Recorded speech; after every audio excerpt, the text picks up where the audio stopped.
ಏ ಸಾಹಿತಿ ಹೇಳ, ರಿಸಲ್ಟ್ ಐತಿ ಇವತ್ತಿಂದ. 8 ಗಂಟೆ ಆತ. ಯಪ್ಪ ಏನ ನಿಂದ ಆಗಲ್ಲಿಂದ್ರ ಕಾಳಾಕತಿ. ಹ್ಞೂ ಹೌದು, ರಿಸಲ್ಟ್ ಬರ್ತೈತಿ. ಇಷ್ಟು ಬೆಳಿಗ್ಗೆ ಯಾರು ಹಾಕ್ತಾನೆ ನಿನ್ ರಿಸಲ್ಟ್? ಬಂದಾಗ ನೋಡಿದ್ರ ಆತ. ಕಾಡ್ತಾಳ್ವ.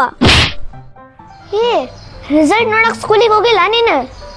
ಯವ್ವ ಸ್ಕೂಲ್ ಹೋಗೋ ಅಷ್ಟೇನು ಸೀನ್ ಇಲ್ಲ. ನಮ್ಮ ಫ್ರೆಂಡ್ಸ್ ಯಾರು ಹೋಗಿರ್ತಾರ ನೋಡ್ಕೊಂಬಂದು ಹೇಳ್ತಾರ ತಗೋ.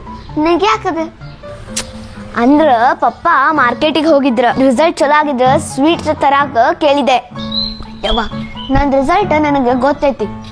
ನೀನು ಸ್ವೀಟ್ ಟೆನ್ಷನ್ ತಗೋಬೇಡ. ಸ್ವೀಟ್ ಕೊಡೋಕ್ಕಿಂತ ಸ್ವಲ್ಪ ಕಡಿಮೆ, ಮಮ್ಮಿ ಕಡೆಯಿಂದ ಒದಿಸ್ಕೊಳಕ್ಕಿಂತ ಸ್ವಲ್ಪ ಜಾಸ್ತಿ.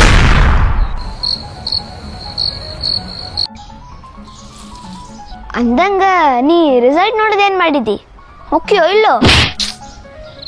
ಯವ್ವ ಎದಕ್ ಬೇಕು ನಿನಗೆ? ಯಾರ್ದು ರಿಸಲ್ಟ್? ಎದಕ್ಕಷ್ಟು ಟೆನ್ಷನ್ ತಗೊಳತಿ? ಕೆಲಸ ಏನಿಲ್ಲ ನಿನಗೆ? ಹೋಗ ಮಾಡೋಗ.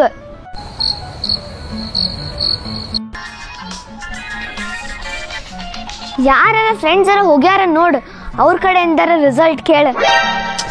ಇವ ಏನೋ ನಿಂದು ಲಾಸ್ಟ್ ಲೆವೆಲ್ ಆಗಿದ್ದೆ, ಎಲ್ಲ ಹಾಳು ಮಾಡಿದ್ಲ. ರಿಸಲ್ಟ್ ನಂದು ನಿಂದು ಎದಕ್ ಬೇಕು ನಿನಗ? ಅಷ್ಟಾಯ್ತದ ಹೋಗಿ ನೋಡ್ಕೊಂಬಾಗ. ಕಾಡ್ತಾಳ. ಆಯ್ತು ತಗೋವ, ಏನ್ರ ಮಾಡ್ಕೊ.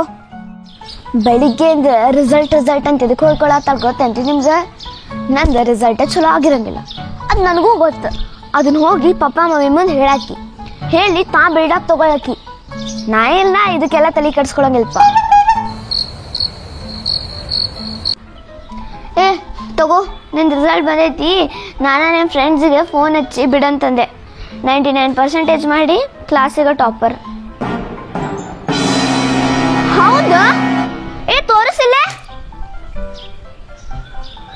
ಏ ಹೌದಲ್ಲ, ನನ್ನ ಕ್ಲಾಸ್ ಟಾಪರ್. ನೋಡ್, ನಾವೆಲ್ಲ ನಿಮ್ಗತೆ ಹೇಳ್ ಮಾಡಂಗಿಲ್ಲ, ಮಾಡಿಂದ ತೋರಿಸ್ತೀವಿ.